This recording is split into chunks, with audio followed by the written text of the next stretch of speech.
What's up, YouTube? Karat Juice Podcast here for another video. You guys saw that title. You saw the thumbnail. You know exactly what we are talking about here today. Before we get right into the story, which is very tragic and it just popped, go ahead and like the video, please, for the YouTube algorithm. Subscribe to the channel so you get notified anytime I drop some content. Hit the notification bell so you get notified as well, and hit all so anytime I drop some content, you know.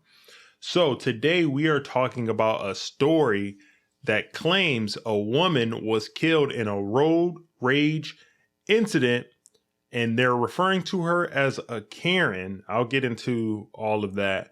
And apparently, the woman lost her life. The source is courtesy of Media Takeout News. So we're going to get right into it, and I'm going to give my thoughts on this situation. So it says here, aggressive Karen shot and killed in road rage incident. Gunman claims self-defense. So it says here, a man who shot and killed a woman that social media described as an aggressive Karen is free for now. He claims self-defense for the killing, according to Media Takeout News. This was published today, November 24th. Okay. That's a picture of the woman who lost her life there. Okay. So it says Orange City, Florida, police say that the Karen, who worked as a librarian, was fatally shot Saturday after she pointed a handgun at a man whose motorcycle she had hit earlier. The man then pulled his own gun and shot her.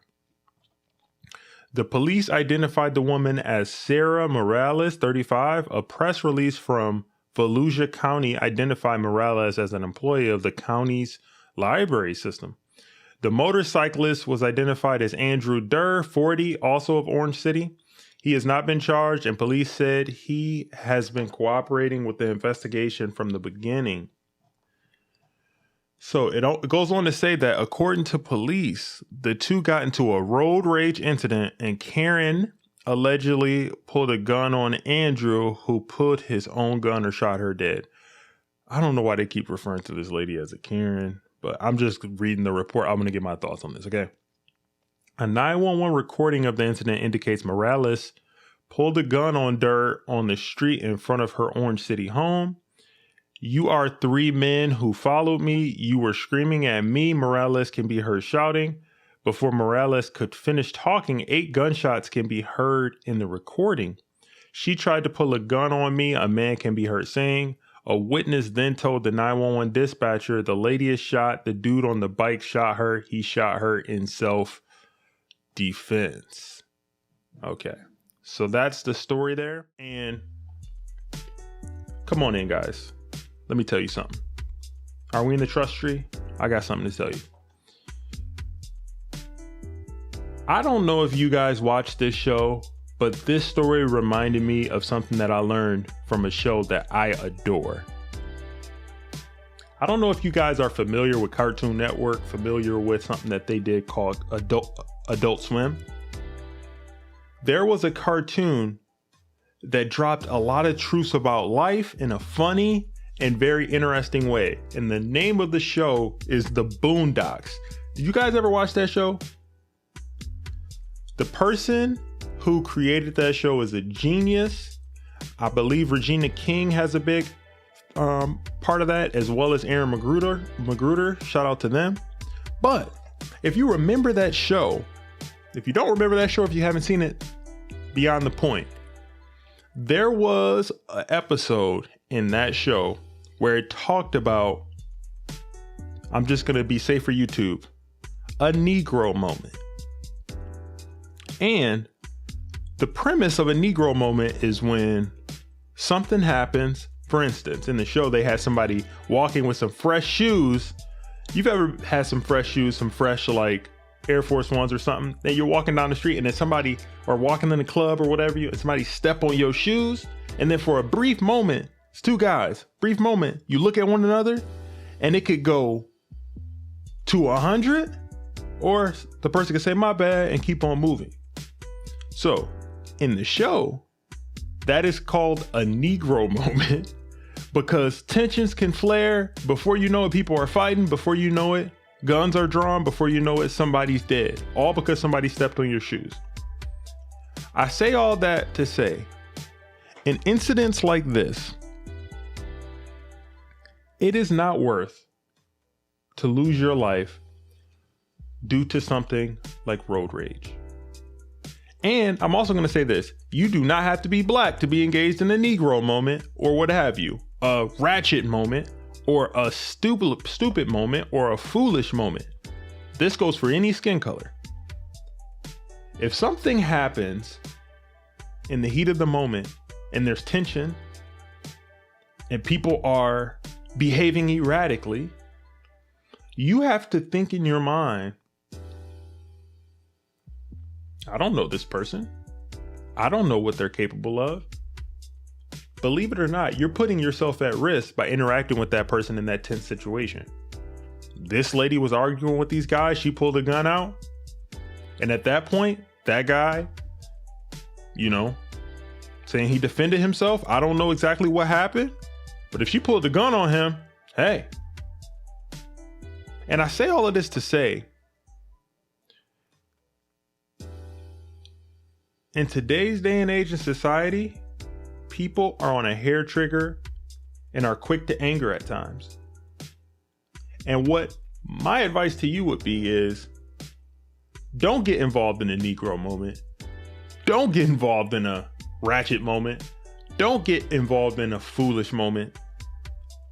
All because there's a misunderstanding or somebody made a mistake in the moment. I'm not saying you got to tolerate disrespect and people just completely running over you. However, there's a way to handle a situation where, hey, somebody stepped on your shoes. Oh man, dang man, I really like these shoes. Shit. And then the person says, you know what, man, my bad, I'm sorry. But if somebody step on your shoes and you like, bruh, why you do that, huh? It can escalate the situation and then you can end up in a situation like this. So what do I say all of this to say? Life is too short. The way you react to something can really help how that interaction is gonna move and progress forward. If something bad happens, somebody makes a mistake or somebody does something rude, let's just call it out. The way you react to that initial behavior is going to affect the entire interaction. That's what I believe, and that's what I've seen in my experience. Somebody bumps into you, somebody steps on your shoes, somebody bumps into your car, for instance. The way that you react after that is gonna influence the entire outcome of the interaction. Believe that. And what I choose when I'm going through my life is, if something like this happens, you heard that thing on that Drake song that one time? I don't got time for you. You mad. I don't got time to be arguing with you. I'm happy. Leave me alone. You guys remember that intro or that outro or whatever you call it, that interlude? I love that. And that's a moniker that I like to try to go by in my life. I don't have time to be arguing with you. Leave me alone. I'm happy. Life is too short, people. Next time you're in a tense situation and there's conflict and tempers are flared, take a deep breath. Say to yourself, is this really that important to me? Is this so important that I'm willing to risk my future, my health for the situation? And if you take that breath and just take that counter beat just to say that to yourself, more likely than not, you're going to move in a way that's more productive, that's not going to lead to escalation. And that's how you can get out of these situations intact. They can go their way, you can go their way. So hey, that's my thoughts on it, but that's been another video here on the Karat Juice Podcast channel. I hope that you guys are enjoying the content. Go ahead and like the video for the YouTube algorithm, subscribe to the channel, and hit the notification bell so you get notified anytime I drop some content. Take care of yourselves, be safe, and I'll see you in the next video. Peace.